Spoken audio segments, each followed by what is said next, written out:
Thank you very much, Mr. Saki. So I hope that was an inspiring talk about what beauty means and how we can see beauty in the things we already have. The next person will be คุณปฏิพัฒน์สุสัมเภานะครับ He will talk about how disease is a normal human trait, and he will talk about how we can track disease from tools that we already have. Many people probably know that there's a recent more awareness that government or companies use our phones and collect data that we use in our phones for commercial reasons. But what if we collect data for something that benefits us or the society as a whole? How would that impact the society? How would that benefit our society? Mr. Susampha will talk about how can we crowdsourcing from the people about their health using apps from your phone. Please welcome Mr. Patipat Susampha.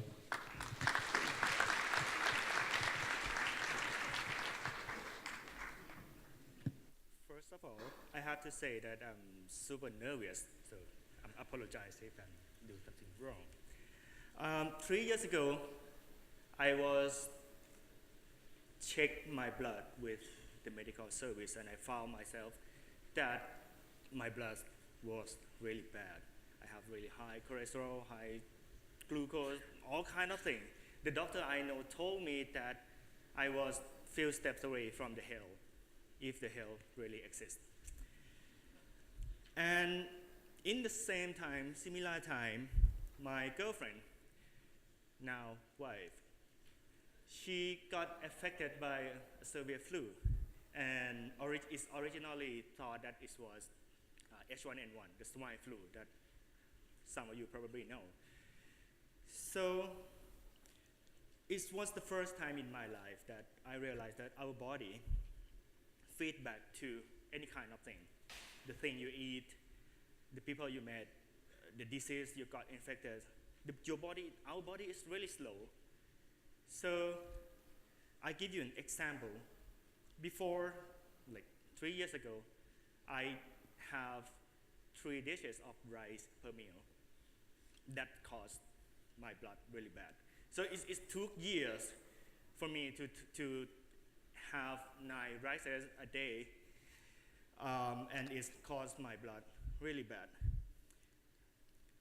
So as a technologist, or a geek, or a nerd, whatever you want to call, I think to myself that how could we respond to our sickness faster?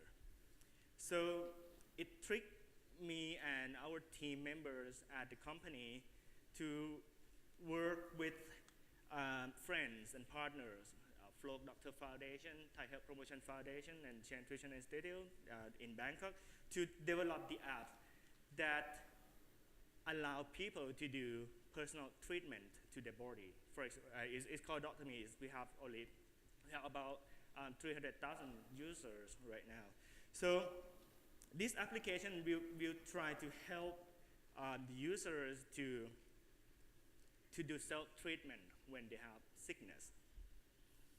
And we run this platform for about 2 years, and we got 300,000 users. And we think more, during the past year, we think more how could we utilize these users and this movement and these devices to be a participatory platform. One thing that we saw is changing in our lifetime is this picture. These 2 pictures says everything about the movement, digital movement in our life. Above picture was taken in 2005 during the Pope election in Vatican. And you can see that it's only, I think, single Nokia on the left side there that taking the picture. Sorry for that. But in 2013, and the beginning of this year, another Pope election in Vatican. You can see people holding square, light, and taking photos. So we see that people stepping into digital world, and digital devices are in our life now. And the other thing that I think is important about public health. When we talk about public health in any language, I think in English or in Thai language, it's about like public and health. But right now, public health never belonged to the public. So it's about silo of workings and how could we make the public health more collaborative. I'm interested in public health because right now it's the threat that could eradicate human. If you imagine about SARS in 1995, I think, bird flu in the beginning of this millennium, swine flu in 2009, or even in fictional movie, Contagion is eradicate half of human. World War Z 2 months ago is eradicate most of us and becomes running zombies. And The Walking Dead, the most favorite, my most favorite movies, and like people become zombie because of the virus. So this is an important issue that the Ministry of Public Health is working on it. I'm not sure if they're trying to detect the zombie virus, but they are detecting things that could kill all of us. So what I think is, what if we could synergy the power of this government and citizen together through the participatory disease surveillance? When we talk about surveillance, I need to be clear. It's not about watching you there. It's not about stealing your personal information, but to monitor the disease in the society. Right now, there are the participatory disease surveillance movement in the world. There are 3 continents that are working on this. In the United States, there's a system called Flu Near You that people report their symptoms, their sickness to the system, and it's not a government system, so people can a little bit worryless, hassle-free about reporting. Influenza Net in European continent, and Fruit Tracker in Australia. The idea is about how to get a collective information of the people's sickness and find a signal of the next emerging diseases or zombie virus faster or before it happens. And right now, you can see like South American continent, African continent, and Asian continent still left behind. So I and partners, those systems, are now thinking about how could we detect that faster, and it's become self-reporting, thinking about digital volunteerism. So when we talk about volunteerism, it's not only you standing in the sun and doing something for the society, for your community, but it's also about contributing some of your anonymous data that could benefit your community too. So it's about you who become the part of collaborative problem solving, which is virus disease detection. So we are thinking about to design the simple set of questions that could empower the public health system, both from government side and citizen side. So it's very simple. If we ask all of you here, how do you feel? Are you sick or are you fine? If you're fine, you check fine, so there is nothing here. But if you check you're sick, it should be a check mark there. And it's more symptoms to be answered on the mobile phone. Right now, we work on 11 symptoms that we could group together to specify some diseases. For example, like you have headache, stomach ache, nausea, red eye, rash, all those kind of things that could become a part of collective data collection about sickness. So when we imagine that everybody have a mobile phone, and we have set up questions, simple questions that you can ask to the citizen, plus some anonymous health parameters. For example, your gender, your age. We don't want to know your name, your mobile phone, or your email address. plus a proximity location. When we talk about location, it could be a postal code, a zip code, or like a 10 radius kilometer or district or sub-district. So, and you imagine, plus with a lot of people reporting the same thing.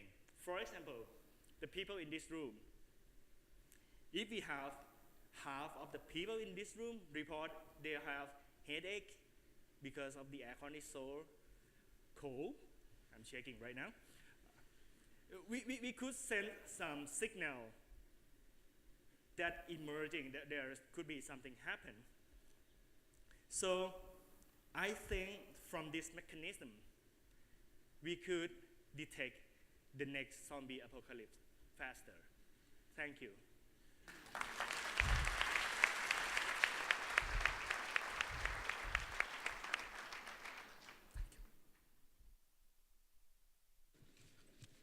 Thank you very much. That was quite interesting how we can gain all that data from an application mobile phone.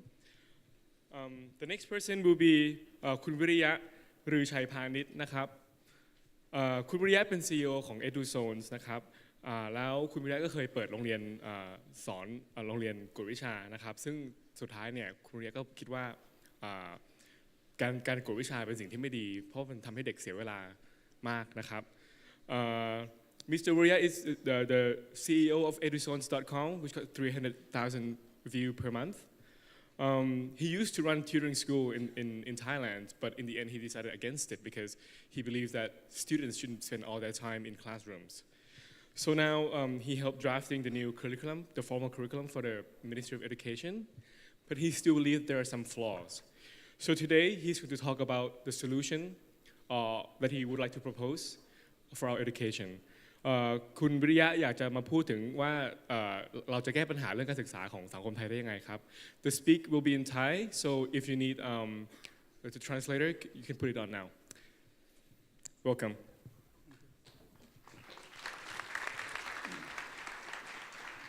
สวัสดีครับผมมาเชียงใหม่ได้30 ปีแล้วฮะก็ยังไม่ได้กลับเลยฮะอยู่จนวันนี้วันที่ผมมานั้นเชียงใหม่ไม่ได้เป็นอย่างนี้วันนี้เชียงใหม่เจริญเติบโตเรามีตึกสูงขึ้นเรามีทุกอย่างเทคโนโลยีสุดยอดการเดินทางรวดเร็วผมมองเห็นเชียงใหม่ผมมีความสุขผมรู้สึกว่าผมน่าจะแฮปปี้แล้วผมเคยเปิดโรงเรียนกวดวิชามันเด็กไทยเรียนกวดวิชากันมากเลยฮะผมกลายเป็นคนที่ประสบความสำเร็จตั้งแต่อายุ30ฮะเลิกทำงานแล้วก็รีไทร์ฮะเช้าก็ตีกอล์ฟตกเย็นก็เล่นไพ่บริดอยากจะไปเที่ยวที่ไหนก็ไปตอนนั้นรู้สึกว่ามันพอ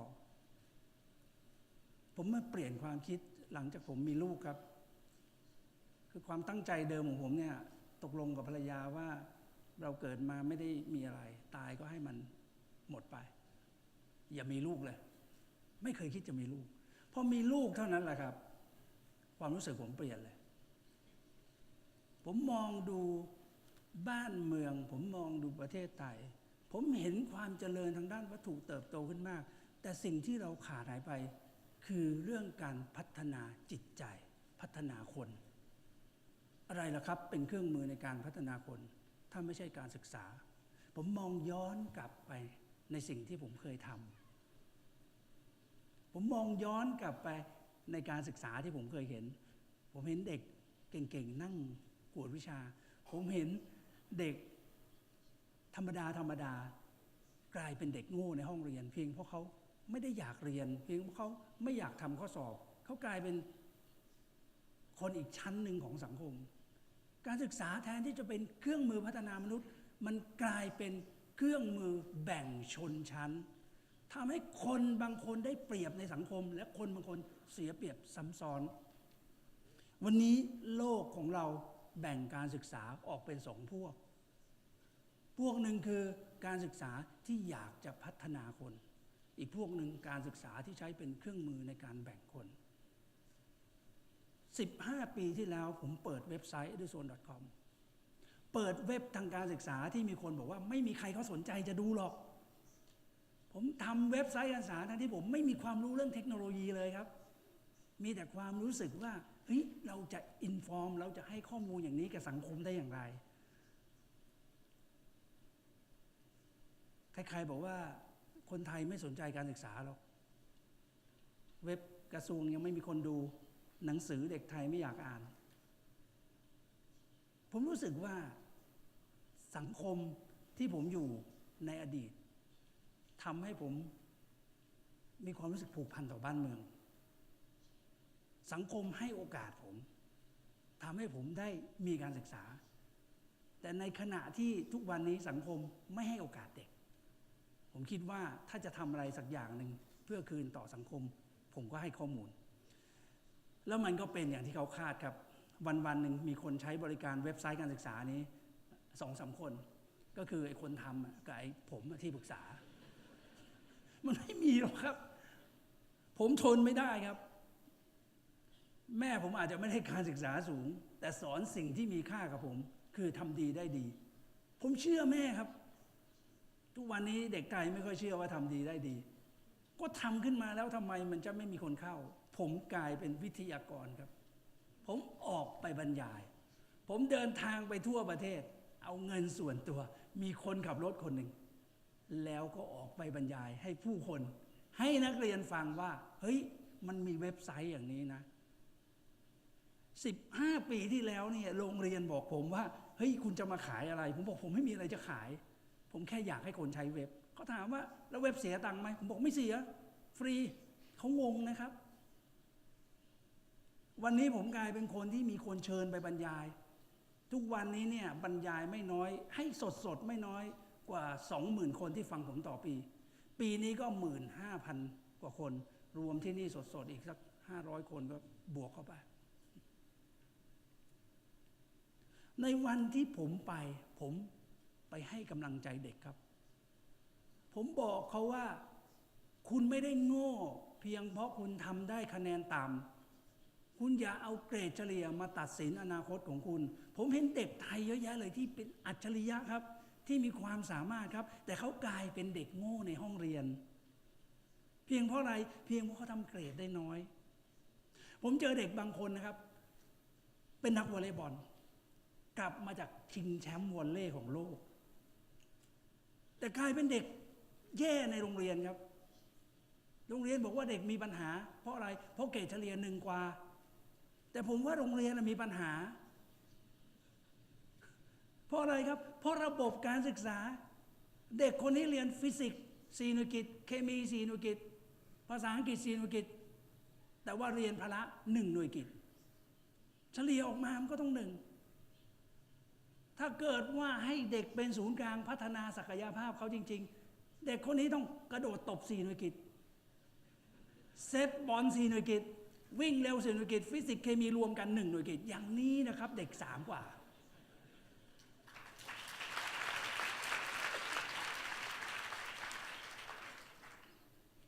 เราได้ทำลายอัจฉริยะในประเทศไทยเราไปทุกวันผมไม่เชื่อว่าเด็กต่างประเทศจะเก่งกว่าเด็กไทยแต่วันนี้เราเห็นไหมครับสัปดาห์นี้มาเขาบอกว่าเด็กอายุ16ครับได้รับเสนอชื่อรับรางวัลโนเบล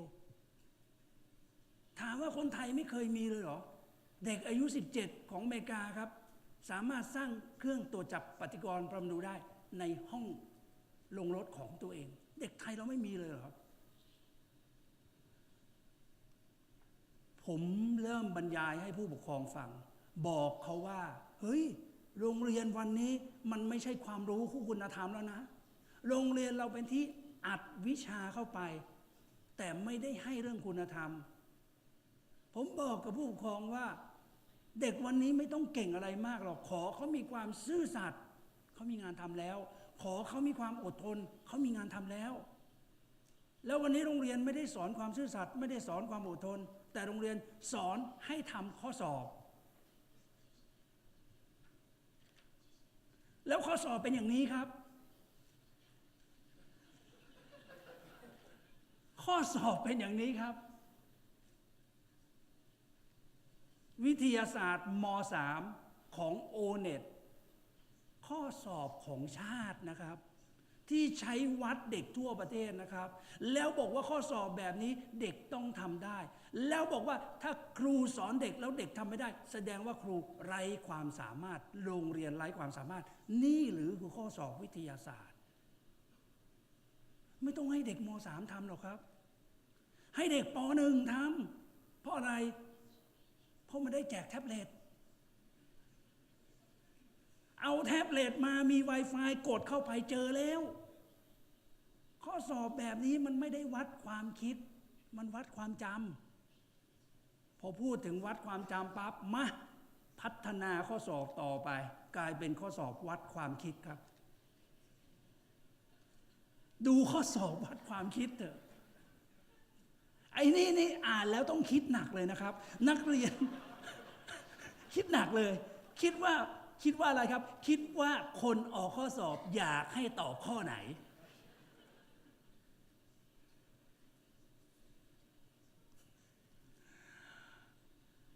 โลกเราแบ่งการศึกษาวันนี้ออกเป็น2 กลุ่มกลุ่มที่1คือกลุ่มที่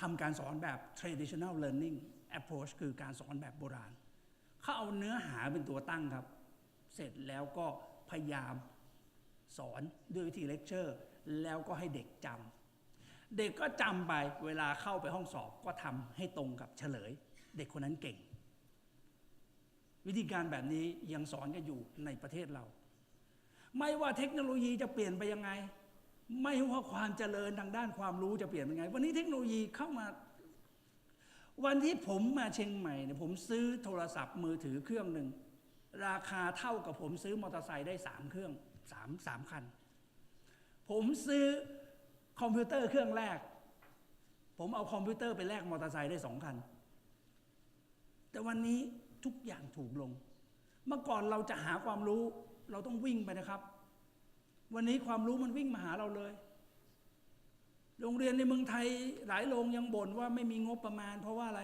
เพราะว่าไม่มี native speaker เราจะเข้าสู่อาเซียนแล้วเรายังมีปัญหาเรื่อง native speaker เราไม่มีผมถามว่ามันจำเป็นด้วยหรือพอดแคสต์ก็มีอยากจะฟังภาษาอังกฤษ accent อะไรได้หมดครับขออย่างเดียวมีความอยากหรือเปล่า MIT Open Courseware มีเต็มไปหมดความรู้มันวิ่งเข้ามาเต็มไปหมดสิ่งที่เราต้องการในวันนี้คืออะไรผมมาถามว่าประเทศเราต้องการอะไรนี่ครับประเทศเราต้องการความคิดสร้างสรรค์คนไทยเราอย่าว่าแต่ความคิดสร้างสรรค์เลยนะครับแค่คิดยังยากเลยเพราะเราไม่เคยฝึกคิดเนี่ยฮะเราไม่เข้าใจด้วยซ้ำไปว่าความคิดมันเป็นเรื่องส่วนตัวประเทศเรามันทะเลาะกันเพราะความคิดต่างกันบางคนพยายามยัดเยียดความคิดตัวเองให้คนอื่นแล้วก็เชื่อความคิดตัวเองมันสุดยอดเราพร้อมจะฆ่ากันด้วยซ้ำไปแค่ความคิดต่างกันแล้วความคิดสร้างสรรค์มันเกิดจากอะไรครับมันเกิดจาก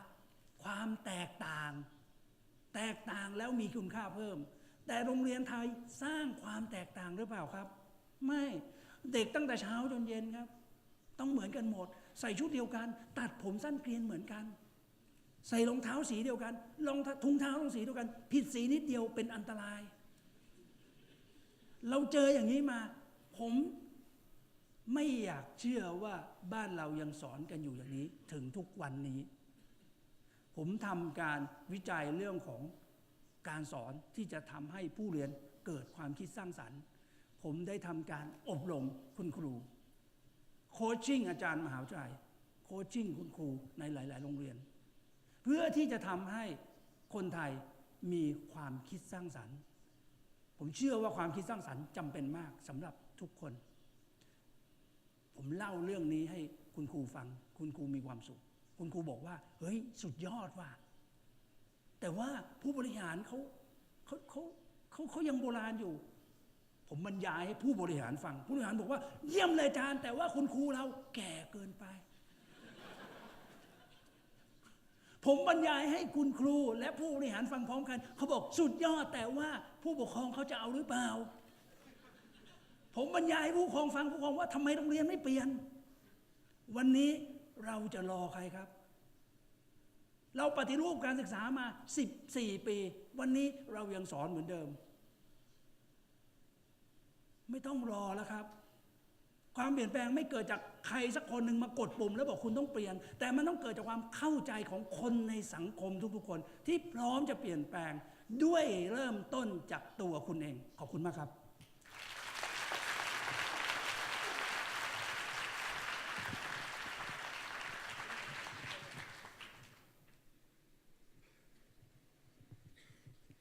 ขอบคุณมากนะครับ so I hope some parents who have some ideas about which school to send their kids to the next is Dr. Surat Tanpawet นะครับ Dr. Surat Tanpawet is our next speaker. He's a neurologist at Chiang Mai University. He will talk about what we gain from pain and what we feel from pill. ดรสุรัตน์จะพูดถึงสิ่งที่เราได้รับจากความเจ็บปวดและสิ่งที่เราสูญเสียจากการใช้ยามากเกินไปนะครับแล้วดรสุรัตน์จะบอกด้วยว่าเราจะ say goodbye to migraine ได้ยังไง He will tell us how we can say goodbye to migraine without using pills. Welcome, Dr. Surat.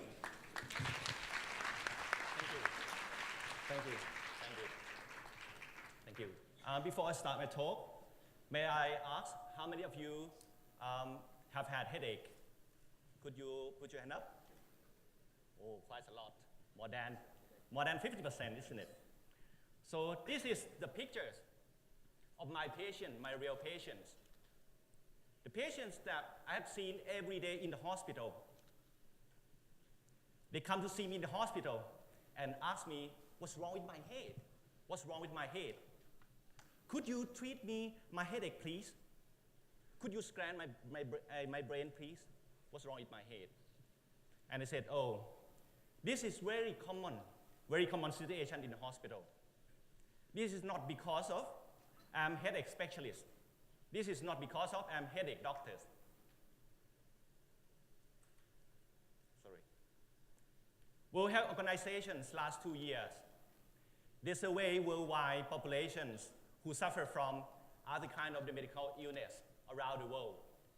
And what they found is that 3 out of 10 people surrounding you suffer from any kind of headache, mostly from migraine, and other from the tension headache from stress. The migraine, you know migraine? Migraine is unilateral side, one side headache, terrible headache. You might have severe headache, loss from work, cause loss from work, and also have nausea and vomiting, and very sensitive to the other kind of the stimuli. I mean the environmental stimuli like the photophobia, fear the bright light, fear loud noise, anything. To understand more about headache or pain, we have to fight the problem. We have to understand the mechanism of the problem. These nice pictures wrote by René Descartes demonstrate that pain is nothing, but pain is just the protective system of our body. It could be like a fire like this. It could be like an injury. It could be like a trauma. It could be like a cancer in your body. Pain is nothing. It's just responsive to its response of your body to any kind of stimuli. And after that, after the stimuli triggers the nerve fibers, the nerve will send the signal into the brain. The brain, we have the pain center. The pain centers, it's like a center and spread out, send the signal to other part of the brain. And after that, other part of the brain, we control the motor system. We can withdraw from fire, we can withdraw from the stimuli, and also we can express some behaviors like depression, like anxiety, to tell other ones surrounding you that, oh, now I have pain, now I have depression, now I have anxiety, please come to help me, please. Can be any kind of stimuli. But the stimuli of migraine is not just that. It's not like physical stimuli like this. But this is the stimuli of migraine, common stimuli of migraine. Stressful life brings a stimulant like a lot of coffee. It could be like wine. Last night, I drank some wine. I got headache. Sleep late at night. Hot weather. Here, Bangkok, Chiang Mai as well. Hot weather, global warming. And also big building. Just step outside this building. We saw a lot of building, stressful. Belly, obesity, less exercise. We just work in the office, less exercise. Exercise is, we have to do much more, but living in the office, very easy. And also the traffic jam. Chiang Mai right now have a much more traffic jam and increasing every year. All of these things is a stimuli because of a fast changing environment. Because of actually human, our brain and our body have been adapted to nature for millions of years. But for just thousands of years, changing environment a lot. And our body cannot adjust itself to the environment. That's why we got headache, we got migraine. This is just the response to the stimuli. Let's see this nice picture. This is the brain imaging of the migraine brain. When our brain exposed to the stimuli, the brain will have like spot, shining spot like this everywhere in the brain. We call the brain hyperexcitability or hypersensitivity of the brain to the stimuli. Once we got stimuli, the brain we got hyperexcitability.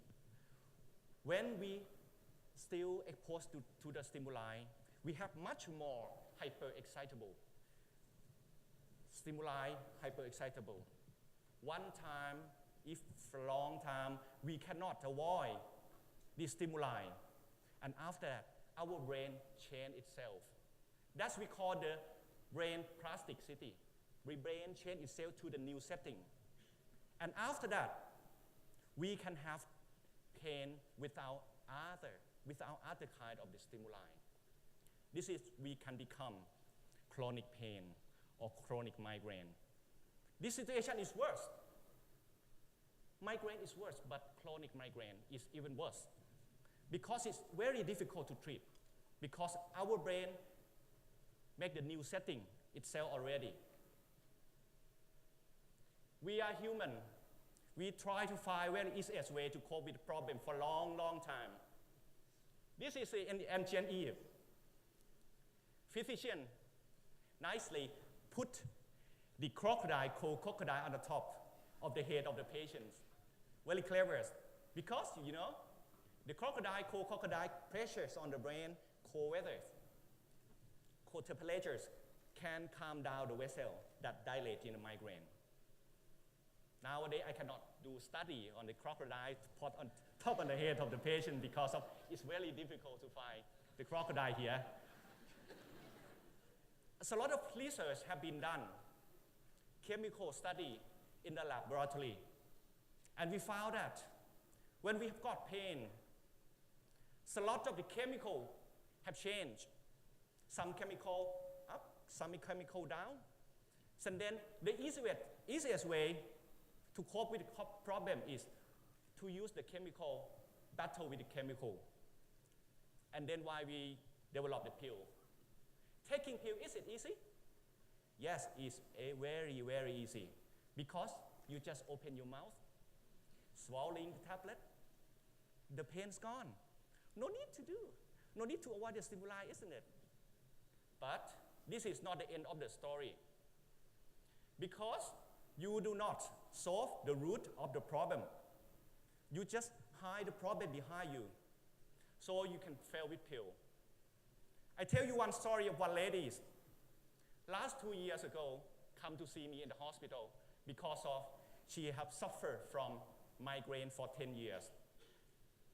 At the early stage, he have like 1 or 2 headache a day. And after that, she take pill.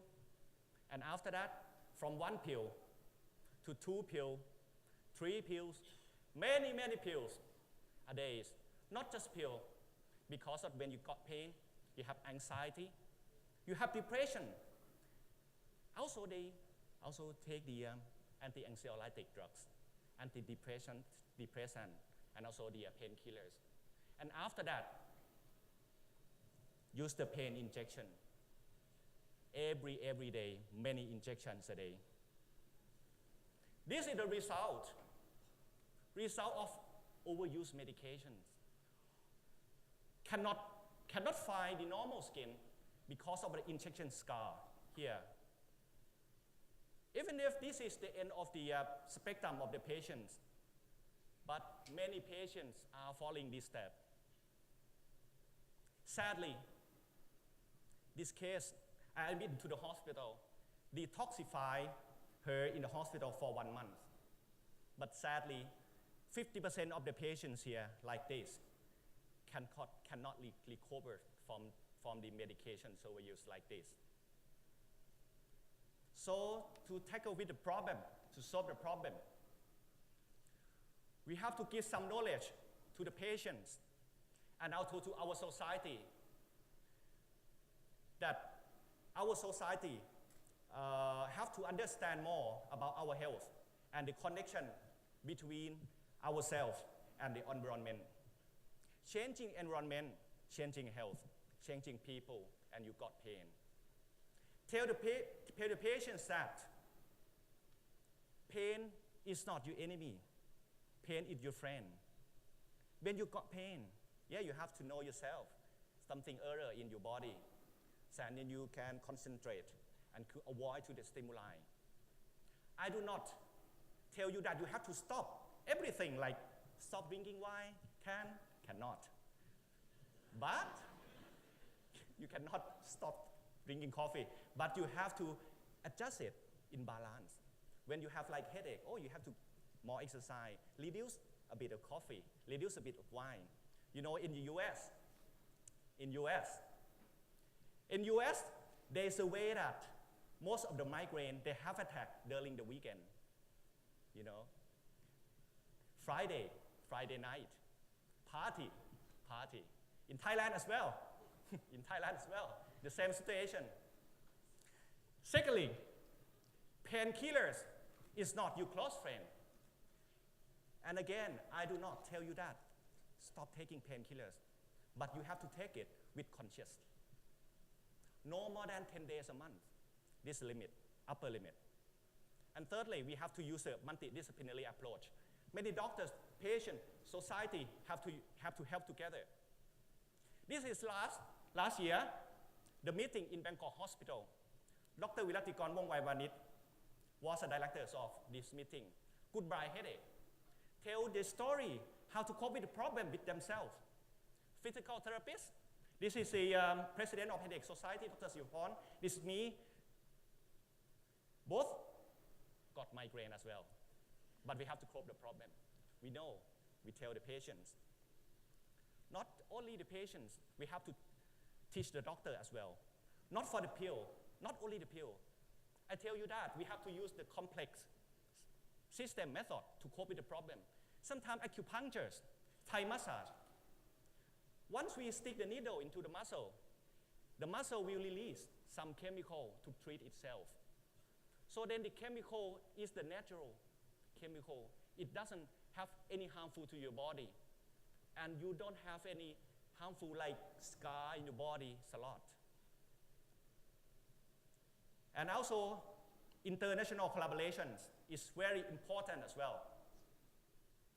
We have the Headache Master School in Japan this year. Teach other doctors to become master in headache disorders. In Shanghai, chronic migraine, just early of this month. Tell the story of our society to all over the world.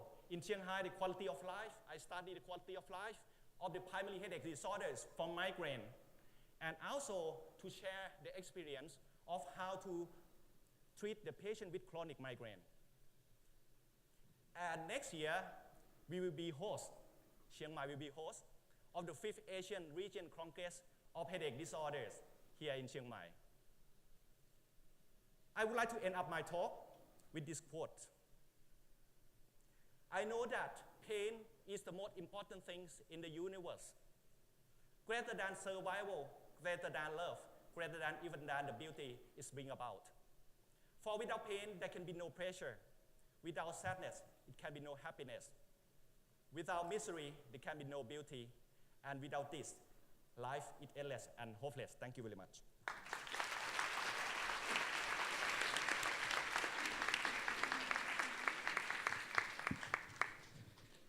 Thank you very much. That's another interesting topic. Actually, can we go visit you at your at the institute?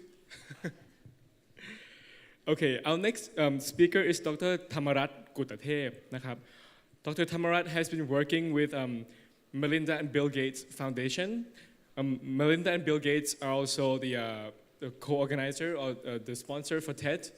And today, Dr.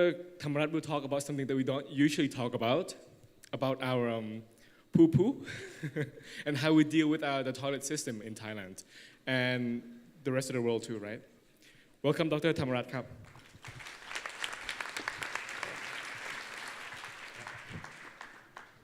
Well, to start with, I would like to warn you, we are talking about poops. It's not that very nice, not so good smell for you. So the poop warning is just starting by that soon. In the next 13 minutes from now on, you can do the toilets after you having this kind of environment. But how to do that? Yes, 500 people here, you have to wait until a certain time that people somehow that need to watch, need to wipe the butt and then throw it away. And what next? Flush away, right? Most of you just flush away whatever you have last night, last morning, I don't know. Well, how long you spent to that kind of business? In the morning, in the evening, and perhaps in the afternoon as well. How long do you spend? Of course, only 3 years in your whole lifetime.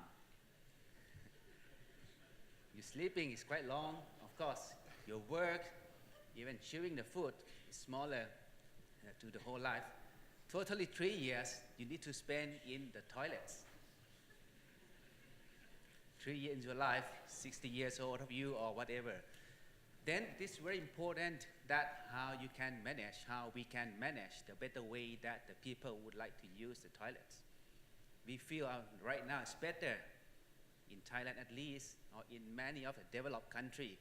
We are proud to say that we have everywhere in the country, in the area that we can reach to the toilet safely and nicely, and people would like to use that.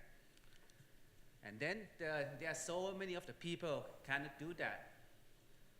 2.6 billion people nowadays in our planet that haven't any of that access to the toilets. If they have no access, what to do? If they have no this kind of toilets, what should they do? They don't have this kind of box, then they go out to the field, throw it away, and do some poops out of that. So that's just a big challenge for our planet right now. It's not the food, it's not the water, but it's not. But it is about that how we can manage. That links together. That links your food, the food that you eat yesterday, you eat the day before, and then you have to release. Then actually the toilets are very awesome. I guess that you need to stay there. You need to be there. But many of us, I think, you never think of that. What are the functions of the toilets? The toilets for you, the toilets for us. It's just that, okay, the place that we have some problem in our stomach, in our intestine, and then we would like to release in this kind of a box. And then after that, we can just flush. Finish your business. Some nicer that could be clean, and then spray some the perfumes in the toilets, and makes it nice to stay for the people who stay who would like to stay after. But many of them stay in the developing countries, like in India, in Africa, in Bangladesh, or some neighboring countries from Thailand in Southeast Asia, still have no toilets. And what to do? That's why we have about that this kind of the ideas that we need the toilets for many years ago. So that one of the interventions that we would like to do that we have done in the past 200 years ago that the spread of the cholera is an example that how we deal with these kind of the problems. The cholera can kill many thousands of people a year in the past. And then you can notice that even we have many vaccines, many new medicines, many good hospitals, many good doctors, but it never ever stopped. It never ever eradicate this kind of a disease. Why is that? One of the main things is that even if we have a very good vaccine, very good medicine program, but if you stay in the dirty area, in the dirty environment, then the cholera or the virus or the bacteria can grow up again. Then they can reappear to the planet. Then just talk about that the toilets history. That's one of the great interventions in the world that we're starting. But interestingly, that if you can see from the previous 3,000 years ago,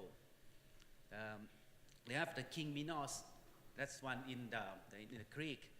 They have the good intervention to place this kind of toilets in the palace for he himself in the palace, just to clean, just to having a very good area and clean things after his finished business.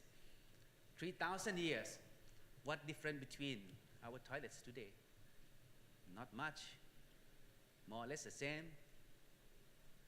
And then a bit better that in 1596, in the palace of the United Kingdom, Queen Elizabeth got the flushing toilets with the tank of the water behind that, and then she can flush.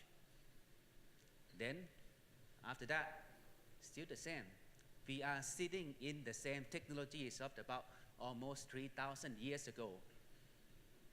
So is that our development for the human being?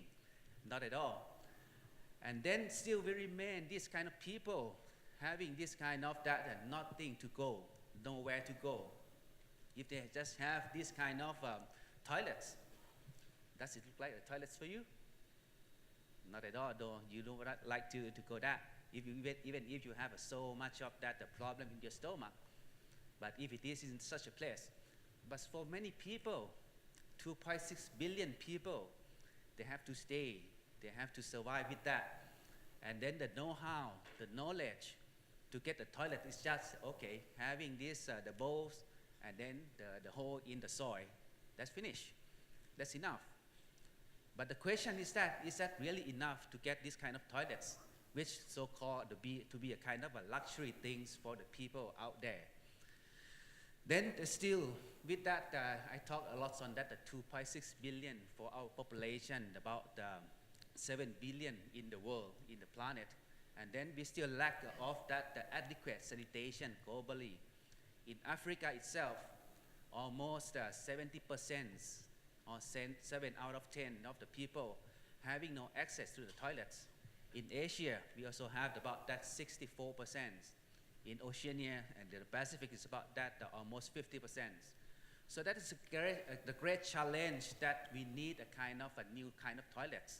Or even if very simple toilets, they have no access, but how to do that? So normally, if we talk about the poop cycle, we are saying that, we released our food yesterday, and after that, dumping somewhere into our toilets, and then flush away somewhere. I don't care, I don't mind, not to my area, but somewhere else in the canals, in the river, that's fine. But do you know that some area we could place a kind of a treatment facilities to treat nicely in Europe, in US, and then they return back anyway to your food, right? You eat your own poops. Sorry for that, but it is a fact. But the abnormal one, that could be the biggest challenge for us, for the people that if they have no facilities like in US, like in UK, they cannot treat their wastewater, they cannot treat their shit good enough. Then they directly contaminate to the water, and then they use that water to watering the farms, and then you get that kind of poops. contaminated to the foods, and then you eat it. That's why the diseases causing a lot of the problem, the deaths in these the countries a lot. That we have to avoid this kind of abnormal poop cycle for that. So that, of course, you may ask that why that no people would like to help these poor people. There are so many kind of generous donors, Japan, US, or ADB, or even the Gates Foundation himself. They would like to build a new toilets for the people. But how many? 2.6 billion people. Of course, we cannot just saying that one toilets for one people. We can say that about that 5 people for one toilet. So that means that we have to have at least 500 million toilets to be built, or about that another 500 billion public toilets to be built. Is that easy? One toilet costs about that $300 US, and then you multiply that, then submit the project to the World Bank, to the Asian Development Bank. That's finished, like this. But how effective of this kind of a donor program, just having the simple toilets, but people still using that for the 1 year, 2 years of time, and then so bad smell, so dirty, and then they will not use any longer. So many of the failures, if you just thinking in the very traditional way that having the structures and having the toilets, that could not be good. So one of the big campaigns in India that I have been visited that for about that couple of weeks ago, they have the program so-called No Toilets, No Bride. If you have no toilets in your home, in your house, in your home, then the bride will not go to your the man for that having no toilets. So that could be another incentive that we should place the toilets in the better way around, that otherwise people would not like to invest for that. Another cause of the problem of having no toilets, especially in a school, is that they have the problems of if it is so dirty, the girls would not like to go to school. 10-15% in the school that have to drop, the school childs have to drop out because of no toilets, because of very bad or dirty toilets. And then imagine about that in the very close area, Indonesia and Australia, they have the same population, about that 1.3 billion cubic meter of the wastewater to be treated. But only few percent in the Jakarta can be treated. But if you think about Jakarta, we may think about the whole country of Indonesia. They have facing a lot of that the disaster, tsunami or whatever of the volcano eruptions. But we considering the sanitation disease, it can cause much more than the disaster that has happened in the last 10 years. So that the disaster by the sanitation, poor sanitation, could cause a lot. But interestingly, that we talk about the cell phone, the new technologies, that we have 6.8 billion, 90% of the people having the access to mobile phone. But why the people have no toilets? Because of the poor technologies, because of that no money. That's a big question that we have to address ourselves, whether we can use the cell phone technology into the toilets. Is that possible or not? Let me see about that. So we would imagine that we need to reinvent the toilets, that of course that the satellite technology would be one of them, that we can control that how to treat, how to clean, and then after that we have to manage and treat properly before we reuse, before we apply that into the farmlands as a fertilizers or as the water. Then we need reinventing the toilets program that we are doing now, and then we are very passionate to do that, because even 15 minutes talk, 21 children are dead because of that diarrhea, because of this kind of poor access to the toilets. And I hope that we will be able to reinvent a very new technology that accessible to the poor, and then they can help that. So that let's get our shit together, and then we can save the world one toilet at a time. Then we can build up the new environment, the new sanitation area that we can move, and then prevent the 6.8 billion to have the access for the people, for all. Thanks a lot for your kind attention.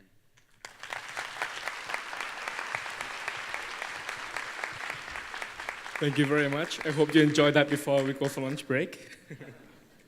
So this is lunch break, just a bit of announcement before you go. So when you leave, please clear your seats, take everything with you, because when you come back, we want you to sit in a different seat. Coffee break. A coffee break, not lunch break, sorry. So please come back and sit in a different space, but please stick to your own area, which means for the sponsors, please come in early for your seats, but please change your seat. The VIP as well, sit in your VIP area, but please switch the seat. Sit with somebody new, introduce yourself again, and also for the rest of the guests, please use the same, switch your seat and introduce yourself to others. Okay, just very briefly, a few other announcements. So on the seating, we would like you to all leave, and then we let the VIPs come in a little bit early. So, and the front row is reserved totally, and the speaker area is totally reserved. But everybody else, take everything. We'll be very happy to take donations of iPads, phones, and other things to raise more sponsorship money for the next event. But otherwise, if you don't want to be a sponsor now, take it with you. We need to clean up the room, and we want you to mix. Also, the sign-up sheet for the ICT Roundtable lunch is at the reception. We have a little lunch where we have a little discussion amongst ICT entrepreneurs, technopreneurs. So if you want to join that, sign up. We have only got 40 seats. Floor plan, we have the activity area in DCS 4 and 4 and sort of also at the back of this room. And coffee is at number 2 and also at number 4, as well as sojo. So the vouchers and the hotel coffee that's behind you, 2 and 4 are the coffee stations. Most of you didn't use them. They also have cappuccino. You paid for it, so go and get it. We will be showing some videos from Dr. Tamarat that we couldn't put into his talk, but we will show a little bit more information about the toilets in India. So when you come back, VIPs at 11:20, we start to show the videos, and then doors open for everybody at 11:25. Thank you. Go. Thank you. Switch your seat, don't forget. ช่วยเอาของออกนะครับทุกอย่างนะครับไม่นั้นจะถือว่าบริจาคให้เราถ้าของหายนะครับไปรับที่ reception นะครับ Well, don't forget your snack will be at your table when you come back. Yeah. Staff, step ช่วยเคลียร์ของแล้วก็แจกของขวัญนะครับ Kumar is getting married to 20-year-old Babita Rani. Please leave your seats, everybody. VIPs or not, leave your seats. Says Babita.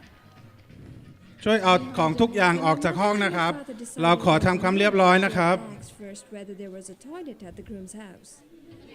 To seal the deal, Manish's parents had to install a toilet in the couple's home. It's a matter of pride and Please dignity leave quickly, and we an need to tidy unlikely up. status symbol. Black bag พร้อมใช่ไหมครับถุง Nearly ด half of India's 1.2 billion people ำ have ขนม no จะอยู่บน access to โต๊ะ toilets. นะครับ In The fact, snacks will there be are on more your people tables. with cell phones here than with toilets. And 1 in every 10 deaths is caused by the lack of proper sanitation. So, the government of India introduced the No Toilet, No Bride initiative. Can we show the video a bit later? Supported by the World Bank, the At sanitation 11:20. campaign involves unusual Whoop. consequences. Thank you.